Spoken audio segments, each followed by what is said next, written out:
اعوذ باللہ من الشیطان الرجیم بسم اللہ الرحمن الرحیم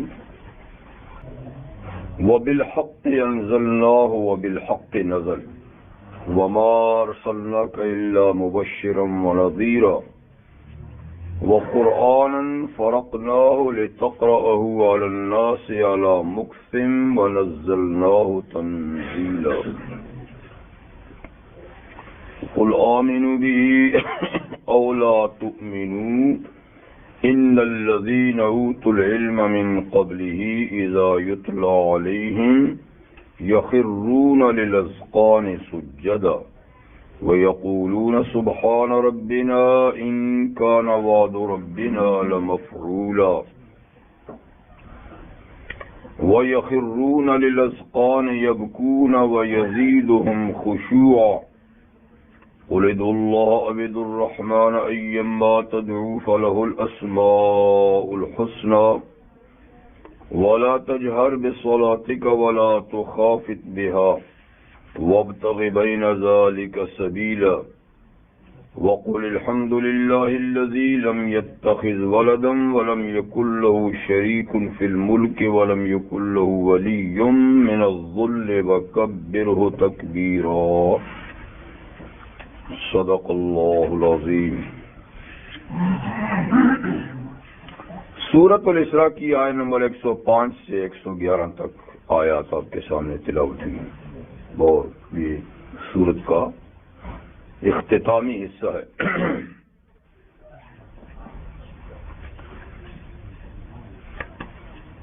اس حصہ آیات میں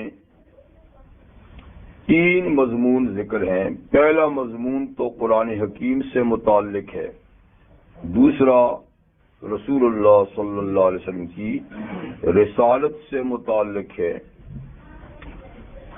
اور تیسرا مضمون اللہ کی توحید سے متعلق ہے۔ جیسے آپ کو بتایا تھا کہ سورۃ الاسراء مکی ہے اور مکی صورتوں کے یہی مضامین ہوتے ہیں، مرکزی مضامین۔ تو آخر صورت میں بھی انہی مضامین کو جیسا کہ دہرایا گیا۔ پہلی بات یعنی پہلی آیت میں قرآن اور پیغمبر اسلام صلی اللہ علیہ وسلم دونوں کا ذکر ہے۔ پہلی بات ہے قرآن حکیم کے بارے میں، کیونکہ مخالفین قرآن مجید پر ہی سب سے بڑا اعتراض کرتے تھے کہ یہ اللہ کی کتاب نہیں ہے اور یہ محمد صلی اللہ علیہ وسلم یعنی خود بنا کر ہمیں سناتے ہیں۔ تو اس کا جواب اللہ تعالیٰ فرماتے ہیں کہ نہیں، وَبِالْحَقِّ أَنزَلْنَاهُ، حق کے ساتھ ہم نے اس کو نازل کیا ہے، حق کے ساتھ ہم نے اس کو نازل کیا ہے، یعنی اس کا نزول برحق ہے۔ وَبِالْحَقِّ نزل، اور سچ کے ساتھ اور حق کے ساتھ یہ نازل بھی ہوا ہے۔ تو ہماری جانب سے اس کا نزول برحق ہے، یہ محمد صلی اللہ علیہ وسلم کی تصنیف یا تالیف نہیں ہے، ان کی بنائی ہوئی کتاب نہیں ہے، اور اس کا ان تک ہماری طرف سے نزول بھی بالکل برحق ہے، اور ہمارے پاس سے ان تک پہنچنے میں درمیان میں کوئی اس میں ملاوٹ بھی نہیں ہوئی، کوئی کسی اور کا کلام اس میں مکس نہیں ہوا، اس لیے کہ اللہ تعالیٰ نے اس وحی کو حضور تک پہنچانے کے بھی اتنے سخت انتظامات کیے ہیں کہ شیطان کے دخل اندازی کا کوئی سوال ہی نہیں پیدا ہوتا تھا۔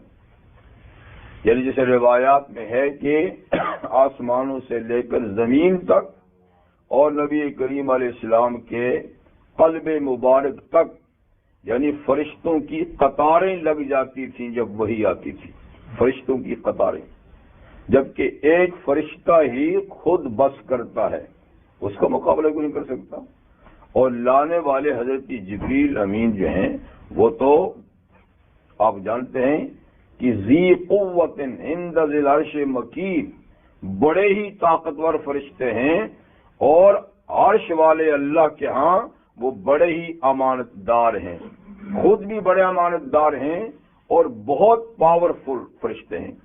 وہ اکیلے بھی لائیں تو کسی کی بس کی بات نہیں، چہ جائے کہ ان کے ساتھ ہزار حال لاکھوں فرشتے بھی ہوتے ہیں اور پوری قطار ہوتی ہے اس کے اندر. تو ایک اور آیت میں اللہ تعالیٰ نے اسی حفاظتی انتظامات کو یوں ذکر فرمایا،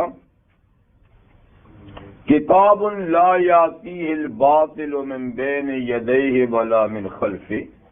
یہ ایسی محفوظ کتاب ہے کہ باطل اس کے آگے سے بھی نہیں آ سکتا، پیچھے سے بھی نہیں آ سکتا. ہم نے چاروں طرف سے اس کی حفاظت کی ہوئی ہے، اور یہ حکیم اور حمید ذات کی طرف سے نازل شدہ ہے. بعض روایات میں آتا ہے کہ کسی سورت کے نزول کے وقت 70,000 فرشتے ساتھ آیا کرتے تھے، اور یہ بھی ہے کہ ان سے بھی زیادہ فرشتے ساتھ ہوا کرتے تھے. تو بہرحال بہت ہی انتظامی حیثیت سے قرآن مجید کا اللہ تعالیٰ نے نزول فرمایا ہے. اور چونکہ یہ 23 سال نازل ہوتا رہا تو جب بھی وحی آئی جب بھی یہی انتظامات اس کے ساتھ ہوئے. یہ تو نازل ہونے کی کیفیت، اور جب یہ نازل ہو جاتا تھا نبی کریم صلی اللہ علیہ وسلم پر تو پھر بھی اللہ نے اس کی حفاظت فرمائی کہ نبی کریم صلی اللہ علیہ وسلم کے مبارک دل سے، یعنی یہ اس میں بھول واقعہ نہیں ہوتی تھی اور تلفظ میں غلطی بھی نہیں ہوتی تھی. اللہ تعالیٰ نے دونوں چیزوں کی گارنٹی دے رکھی تھی کہ آپ نہ بھولیں گے اور نہ آپ کی تلاوت میں کسی قسم کی غلطی آئے گی، آپ باطمینان رہیں. اور اسی طریقے سے حضور نے پھر آگے صحابہ کو سکھایا اور پڑھایا، اور اسی سے سلسلہ وار آج تک قرآن مجید ہم تک پہنچا کہ اس کے اندر ساری دنیا تسلیم کرتی ہے، چاہے اس کو اللہ کی کلام مانے یا حضور کی کلام مانے. اتنا تو سبھی مانتے ہیں کہ یہ جوں کا توں ہے، اور اس کے اندر کچھ بھی اس وقت سے لے کر آج تک یعنی ایک شوشے کی غلطی بھی اس کے اندر اور ترمیم نہیں ہوئی. اتنی بات تو ساری دنیا تسلیم کرتی ہے جی. اور پھر حق تعالی شانہ نے جیسے کہ سورہ ہجر میں گزر چکا ہے کہ اس کی تا قیامت حفاظت کی ذمہ داری بھی خود ہی اللہ نے لے رکھی ہے. اِنَّا نَحْنُ نَزَّلْنَا الذِّكْرَ وَإِنَّا لَهُ لَحَافِظُونَ کہ یہ ذکر ہم نے اتارے، ہم اس کے محافظ ہیں. یعنی ہم محافظ کا مطلب یہ ہے کہ ہر دور میں اس کی حفاظت کا انتظام ہم ایسا کرتے رہیں گے کہ اس کے اندر کسی قسم کی لفظی تغیر یا تبدل نہیں واقع ہوگا. جبکہ دوسری کتابوں کی حفاظت انبیاء تک پہنچانے کی تو رہی، لیکن ہمیشہ کے لیے ان کی حفاظت کی ذمہ داری اللہ نے نہیں اٹھائی تھی، بلکہ سورہ مائدہ میں ہے کہ اللہ تعالیٰ نے دیگر کتابوں کی حفاظت کی ذمہ داری خود ان امتیوں پر ڈال دی تھی. تورات انجیل کی حفاظت یعنی ان امتیوں پر رکھی تھی. جیسے آیت ہے کہ بِمَا اسْتُحْفِظُوا مِنْ کتاب اللہ، کہ ان کے ذمہ حفاظت لگائی گئی تھی اللہ تعالیٰ کی کتاب کی کہ تم اس کی حفاظت کرو. تو جب تک ان لوگوں نے حفاظت کی تو وہ کتابیں محفوظ رہیں، اور جب انہوں نے حفاظت کرنی چھوڑ دی تو وہ کتابیں محفوظ نہ رہ سکی. تو آج ان کتابوں میں سے، آسمانی کتابوں میں سے کچھ کتابیں بائبل کے نام سے موجود ہیں، لیکن وہ بعین ہی وہی اللہ کی کتابیں نہیں. جیسے کہ تورات ایک بڑی ضخیم اور بڑی کتاب تھی، لیکن اب بائبل میں اس کے صرف 5 باب ہیں، اور وہ بھی سارے کے سارے اللہ کی بات نہیں ہیں، بلکہ اس کے اندر پتہ نہیں نہ معلوم کتنے لوگوں نے رد و بدل کیے ہوئے ہیں. انجیل جو اللہ نے ایک کتاب حضرت عیسیٰ علیہ السلام کو دی تھی، کچھ عرصے کے بعد ایک سے وہ 120 بن گئی، اور پھر ان میں چھانٹی کی گئی. تو چھانٹی کرنے کے بعد باقی سب ضائع ہو گئیں، اور 5 انجیلیں اب موجود ہیں، ایک کے بجائے 5. اور 5 میں سے 4 بائبل کا حصہ ہیں اور ایک بائبل سے الگ ہے، اس کو یار لوگ نہیں مانتے کہ یہ انجیل ہے، اس لیے کہ اس میں صراحتاً نبی کریم صلی اللہ علیہ وسلم کا ذکر اب بھی موجود ہے، تو اس لیے محض نہیں مانتے کہ اس میں حضور کا ذکر ہے۔ تو جو وجہ نہ ماننے کی اس کی ہے، وہی نہ ماننے کی تو وہ ان کی بھی ہے جو آپ کے پاس ہے، وہ بھی تو الگ ہیں جی، ایسی باقی صحیح ہے۔ تو مقصد یہ ہے کہ سابقہ کتابیں جو تھیں ان کی حفاظت کی ذمہ داری اللہ نے نہیں لی تھی، امتوں کے ذمہ ڈالی تھی، تو امتوں نے جب تک کی محفوظ رہیں، جب چھوڑ دیے تو محفوظ نہ رہیں، لیکن اس کی ذمہ داری خود اللہ نے لی ہے جی، جس کی وجہ سے اس میں کوئی بھی تبدیلی نہیں ہو سکتی جی۔ اس وقت بھی دنیا میں 10 ملین سے زیادہ حفاظ موجود ہیں، 10 ملین سے زیادہ قرآن مجید کے حافظ موجود ہیں، اور الحمدللہ بڑھتے ہی جا رہے ہیں، سلسلہ بڑھتا جا رہا ہے۔ اگر خدا نخواستہ قرآن مجید کے تمام نسخے جلدیں دنیا سے ختم ہو جائیں تو بھی قرآن ختم نہیں ہو سکتا، اور حافظوں سے دوبارہ یہ وجود میں آئے گا، اس کو ختم نہیں کیا جا سکتا۔ اسماء الرجال ایک مخصوص فن ہے جو صرف مسلمانوں کا ایجاد کیا ہوا علم ہے۔ اسماء الرجال، اسماء الرجال کا معنی ہے کہ وہ حضرات جن سے ہم تک دین پہنچا ہے ان لوگوں کے نام، راویوں کے نام، ان کے حالات جی اس علم میں ہوتے ہیں۔ تو تقریباً 500 سے زیادہ یا 5000 سے زیادہ ایسے لوگ ہیں کہ آج ان کے نام، ان کی پیدائش، ان کے حالات یعنی کتابوں میں موجود ہیں۔ اتنی بڑی تاریخ، ہسٹری اتنے لوگوں کی کہیں بھی کسی کے پاس نہیں ہے جو ہمارے پاس ہے، اور یہ وہ لوگ ہیں کہ جن کے نام صرف قرآن اور حدیث کی برکت سے محفوظ ہیں، ان کے حالات سے، اس لیے کہ قرآن اور حدیث ہم تک پہنچانے میں ان کی خدمات ہے۔ تو اسماء الرجال جو ماباقر ایک علم ہے، اسی میں یہ ہے کہ نبی کریم صلی اللہ علیہ وسلم کے صحابہ کرام میں 10,000 پورے قرآن کے حافظ تھے، 10,000 صحابہ پورے قرآن کے حافظ تھے۔ یوں تو ہر صحابی کو کچھ نہ کچھ قرآن آتا ہی تھا، یاد تھا، جیسے آج بھی الحمدللہ دنیا میں جتنے مسلمان ہیں کچھ نہ کچھ تو قرآن کو آتا ہے نا، کچھ نہیں تو سورہ فاتحہ تو آتی نا، سورہ اخلاص تو آتی ہے نا جو نماز میں پڑھتے ہیں، وہ تو کوئی بڑا ہی بد نصیب ہوگا جو مسلمان بھی ہوگا اور اس کو سورہ فاتحہ اور سورہ اخلاص نہ آتی ہوگی۔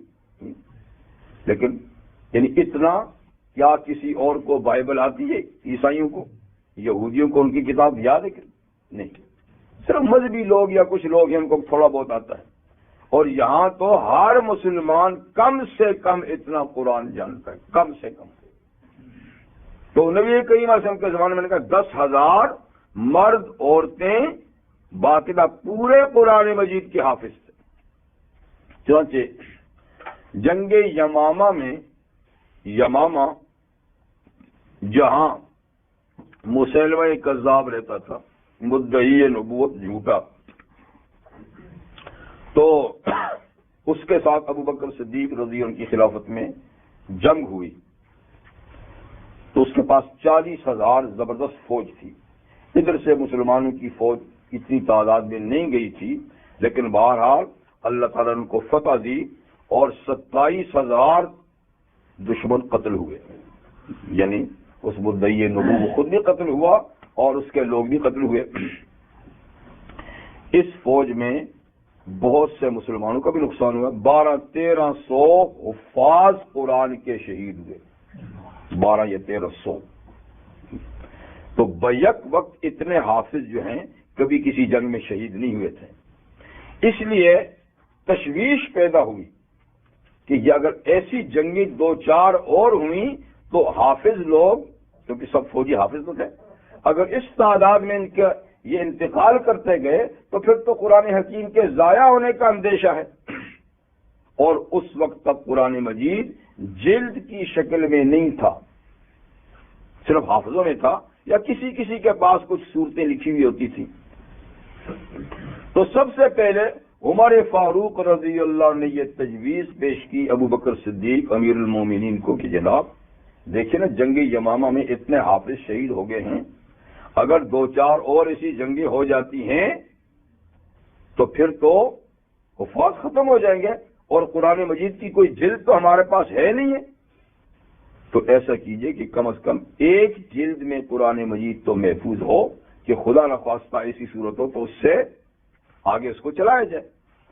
شروع میں ابو بکر صدیق رضی اللہ عنہ نے اس تجویز کو نہیں مانا کہ جو کام میرے آقا نے نہیں کیا میں کون ہوتا ہوں کروں. حضور نے ایک جلد میں کہیں جمع کر کے نہیں رکھا میں، لیکن ان کے اصرار اور بار بار کہنے پر آخر ابو بکر صدیق تیار ہو گئے اور نے کہا کہ ٹھیک ہے ایسا ہونا چاہیے.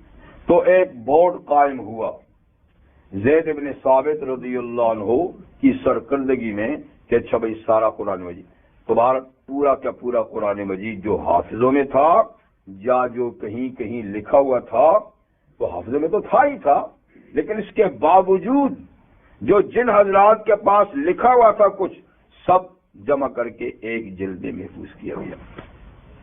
سمجھے بات؟ تو خیر میں عرض یہ کر رہا تھا کہ اس دور سے آج تک بدستور قرآن مجید کا حفظ جو ہے وہ چل رہا ہے اور مسلمان جو ہیں وہ لاکھوں کی تعداد میں حفاظ ہیں. یہ حفاظت کا ذریعہ ہے جو اللہ تعالی نے اپنے ذمہ لیا ہے. باقی کسی آسمانی کتاب کا کوئی حافظ نہیں. جی تو وَبِالْحَقِّ أَنزَلْنَا وَبِالْحَقِّ نَزَلَ، حق کے ساتھ سچ کے ساتھ ہم نے اس کو نازل کیا ہے اور اس کا نزول ہو یعنی ہماری طرف سے اس کا ہونا برحق ہے اور حضور تک پہنچنا بھی اس کا کیا ہے بالکل سچے طریقے سے. یہ بات تو قرآن حکیم کے بارے میں. اور آگے وَمَا أَرْسَلْنَاكَ إِلَّا مُبَشِّرًا وَنَذِيرًا، یہ رسالت سے متعلق. اور ہم نے آپ کو نہیں بھیجا اے نبی صلی اللہ علیہ وسلم مگر مبشر اور نذیر بنا کر بھیجا ہے. آپ کا خاص کام کیا ہے؟ مبشر اور نذیر ہونا. آپ کی مخصوص صفات کیا ہیں؟ مبشر اور نذیر. مبشر کا معنی حق بات کو ماننے والوں کو اللہ کی رضا اور جنت کی خوشخبری سنانا اور حق بات کو نہ ماننے والوں کو اللہ کے عذاب سے ڈرانا. بس یہ نبی کا کام ہے، یعنی دعوت دینا اور پھر دعوت دینے والوں کو دعوت قبول کرنے والوں کو اللہ کی رضا کی بشارت سنانا کہ اللہ اس سے راضی ہیں اور مقام رضا تک پہنچائیں گے، اور نہ ماننے والوں کو ڈرانا کہ ان کا نتیجہ اچھا نہیں نکلے گا. یہ صفت جیسے کہ حضور صلی اللہ علیہ وسلم کی ہے تو ہر نبی کی بھی یہ صفت ہے کہ ہر پیغمبر مبشر اور نذیر بن کے آیا ہے. جیسے کہ گزر چکا ہے رسلا مبشرین و منذرین، رسلا مبشرین و منذرین، اللہ نے سب رسول بھیجے مبشر اور نذیر بنا کر. وَقُرْآنًا فَرَقْنَاهُ، آگے قرآن مجید ہی کے سلسلے میں اب بات ہے، یعنی بالحق انزلنا بالحق نزل وقرآنًا فرقناہ، اور ہم نے قرآن حکیم کو بیک وقت سارے کا سارا نہیں نازل کیا بلکہ ہم نے فرقناہ جدا جدا کر کے الگ الگ کر کے اس کو نازل کیا ہے. کیوں؟ اس میں کیا علت ہے، اس کی کیا فائدہ ہے؟ فائدہ یہ کہ لِتَقْرُوا عَلَى النَّاسِ عَلَى مُقْسٍ، تاکہ آپ اس کو لوگوں پر پڑھیں ٹھہر ٹھہر کر. جیسے آیا ہے یہ ٹھہر ٹھہر کر تو آپ کی تلاوت بھی لوگوں پر ٹھہر ٹھہر کر ہو. ایک ہی وقت میں ساری کتاب آتی اور ساری کتاب سنائی جاتی تو بس اوپر سے اڑ جاتی. تو یہ اس لیے ہم نے تھوڑا تھوڑا نازل کہ اچھی طریقے سے دل و دماغ میں یہ بیٹھ جائے اور عملی زندگی میں بھی آ جائے. اسی کہ صحابہ کرام کی تعلیم کا طریقہ بھی یہی تھا. صحابہ فرماتے کہ ہم چند آیتوں سے زیادہ سبق نہیں لیتے تھے، چند آیتوں سے زیادہ. اور اس وقت تک دوسرا سبق نہیں لیتے تھے جبکہ پہلی آیات کی تلاوت بھی ٹھیک نہ ہو جاتی، جی حافظے میں بھی نہ ڈے اور عملی زندگی میں بھی پورا نہ ہو جاتا، مکمل اس پہ عمل ہو جاتا، اب اگلی آیات لیتے تھے۔ تو ان کا طریقہ تعلیمی تھا۔ تو ہم نے قرآن کو الگ الگ یعنی نازل کیا ہے تاکہ آپ اس کو پڑھے لوگوں پر ٹھہر ٹھہر کر، وَنَزَّلْنَاهُ تَنزِيلًا، اور ہم نے تھوڑا تھوڑا کر کے اس کو نازل کیا۔ تو لفظ ایک ہوتا ہے انزال، ایک ہے تنزیل۔ قرآن مجید کے بارے میں دونوں لفظ ہیں، انزل اور نزل۔ انزال کہتے ہیں پورے کے پورے نازل کرنے کو اکٹھا، اور تنزیل کہتے ہیں تھوڑا تھوڑا نازل کرنے کو۔ تو لوح محفوظ سے تو پورا قرآن ایک ہی رات میں نازل ہوا ہے، وہ ہے انزال۔ انا انزلناہ فی لیلۃ القدر، کہ لیلۃ القدر میں ہم نے پورا قرآن لوح محفوظ سے آسمان دنیا پہ نازل کیا، اور آسمان دنیا سے پھر حضور صلی اللہ علیہ وسلم کے پاس 23 سالوں میں تھوڑا تھوڑا کر کے آیا۔ تو یہ ہے تنزیل۔ وَإِن كُنتُمْ فِي رَيْبٍ مِّمَّا نَزَّلْنَا عَلَىٰ عَبْدِنَا، اگر تمہیں شک ہے اس کے بارے میں جو ہم نے تھوڑا تھوڑا نازل کیا ہے اپنے بندے پر، تو اوپر سے انزال اور آسمان، اس آسمان سے نیچے تنزیل۔ تو نزلنا تنزیلا، ہم نے نبی کریم صلی اللہ علیہ وسلم پر اس کو تھوڑا تھوڑا کر کے نازل کیا۔ ایک وجہ تو یہی بتائی کہ آپ اس کو ٹھہر ٹھہر کے پڑھیں اور پڑھنے والے آپ سے آسانی سے پڑھیں، یاد کریں، عملی زندگی میں لائیں۔ دوسری علت اسی سوال کے جواب میں کہ آپ کی یہ کتاب ایک وقت کیوں نہیں آئی تورات انجیل کی طرح، تو اس کا جواب سورہ فرقان میں اللہ تعالیٰ نے دیا ہے کہ اس کتاب کو ہم نے پہلی کتابوں کی طرح اکٹھا اس لیے نازل نہیں کیا، لِنُثَبِّتَ بِهِ فُؤَادَكَ۔ تو دو وجہ ہیں، ایک لِنُثَبِّتَ بِهِ فُؤَادَكَ، تاکہ اس کے تھوڑا تھوڑا کر کے نازل کرنے میں آپ کی ثابت قلبی رہے، آپ کا دل ٹھہرا رہے، آپ سے رابطہ رہے، آپ سے تعلق رہے، آپ کا ہم سے جوڑ رہے۔ تو جب بار بار خط آتا ہے تو تعلق تازہ رہتا ہے نا جی، اور ایک ہی دفعہ ساری باتیں لکھ کے بھیج دی جائے اور پھر پوچھا ہی کوئی نہیں تو ہاں یہ بات ہے۔ تو حضور علیہ السلام کے ساتھ اللہ نے اپنا ربط اور تعلق جی قائم رکھنے کے لیے، تازہ رکھنے کے لیے قرآن مجید کا نزول تھوڑا تھوڑا کیا۔ تو اس کا فائدہ تو خود حضور کی ذات کے ساتھ ہوا، اور امت کو فائدہ یہ ہوا کہ تقرؤ علی الناس علی مکث، تاکہ آپ ان کو بھی ٹھہر ٹھہر کے سنائیں تاکہ ان کے حافظے میں، ان کے عمل میں پورا قرآن ہے۔ تو یہ گویا جو اعتراض تھا قرآن مجید پر ایک، اس کے یہ جواب ہو گیا کہ امت کا بھی فائدہ اور نبی کا بھی اس سے فائدہ۔ اب سوالوں کے جواب تو ہو گئے، اب آگے پھر کوئی مانتا ہے یا نہیں مانتا تو جبر نہیں ہے، زبردستی نہیں ہے۔ قل آمنوا بہ او لا تؤمنوا، آپ فرما دیجئے اب تم اس قرآن پہ ایمان لاؤ یا نہ لاؤ، تمہاری مرضی ہے۔ ہم نے تو تمہاری سارے سوالوں کا جواب دے دیے، اب ایمان لاؤ یا نہ لاؤ جی۔ ان الذین اوتوا العلم من قبلہ، وہ لوگ جن کو قرآن حکیم سے پہلے آسمانی کتابوں کا علم دیا گیا ہے، یہود اور نصارہ، ان میں ایک بڑی تعداد تو ضدی اور متعصب لوگوں کی ہے جنہوں نے اپنے دین اور اپنی کتاب کا حلیہ بگاڑ دیا ہے۔ لیکن پھر بھی ان مذاہب میں ایسے لوگ اللہ کا خوف رکھنے والے، اپنی کتاب اور اپنے دین کو صحیح طریقے سے لے کر چلنے والے بھی رہے ہیں، اور یہ وہ خوش نصیب لوگ تھے جو قرآن مجید کے آنے پر قرآن پہ ایمان لائے۔ تو گویا ان کی شہادت بھی قرآن کی صداقت کی ایک دلیل ہے، ان کی شہادت۔ تو تم مانو یا نہ مانو، وہ لوگ جن کو علم اس سے پہلے دیا گیا ہے ان کا حال تو یہ ہے اذا یتلی علیہم، جب یہ قرآن ان کے سامنے پڑھا جاتا ہے، یخرون للاذقان سجدا، جی تو وہ اللہ کے خوف و خشیت اور قرآن حکیم کی صداقت پر ٹھوڑیوں کے بل سجدے میں گر جاتے ہیں، ٹھوڑیوں کے بل سجدے میں گر جاتے ہیں۔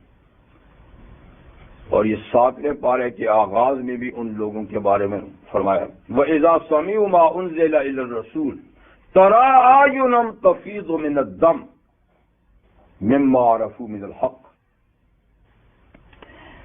کہ جب وہ اس کلام کو سنتے ہیں جو رسول اللہ صلی اللہ علیہ وسلم کی طرف نازل کیا گیا، تو آپ دیکھیں گے ان کی آنکھوں کو کہ وہ آنسوؤں سے ڈبا جاتی ہیں، جو انہوں نے اس کتاب میں حق پہچانا حضور کی تلاوت سے۔ تو یہ حبشہ کا جو بادشاہ تھا نجاشی، اس نے ایک وفد بھیجا تھا اپنے اہل علم لوگوں کا، دوسروں کا۔ تو یہ لوگ جب مدینہ منورہ میں آئے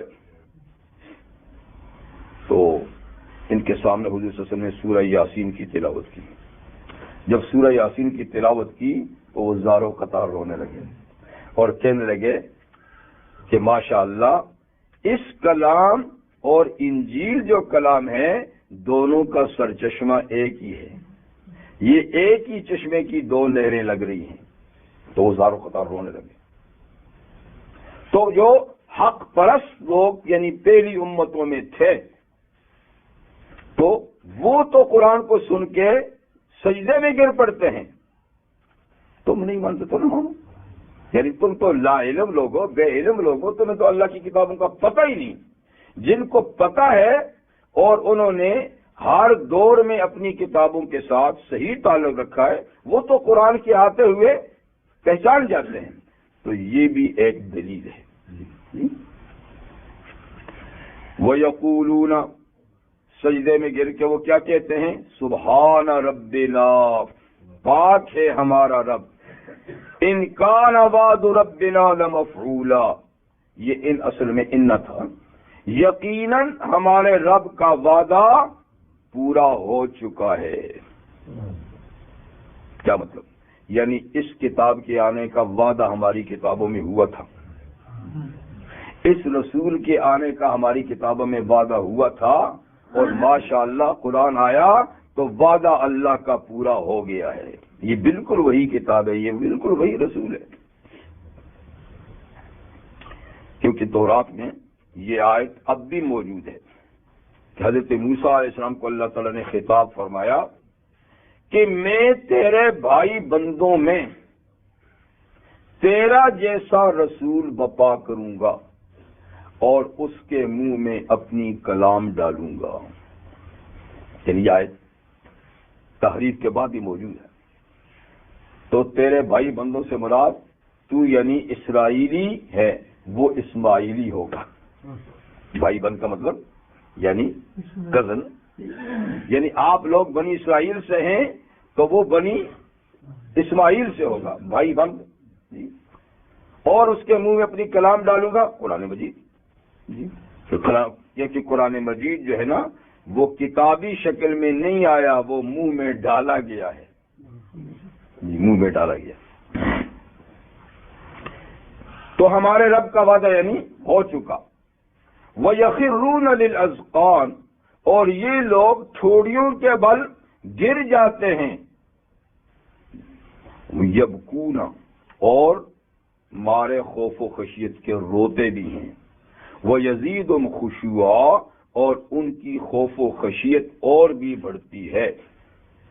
تو اب تم مانو یا نہ مانو، اہل کتاب کی جو منصف مزاج لوگ ہیں ان کا حال تو یہ ہے، وہ تو اقرار کرتے ہیں، ٹھیک ہے نا۔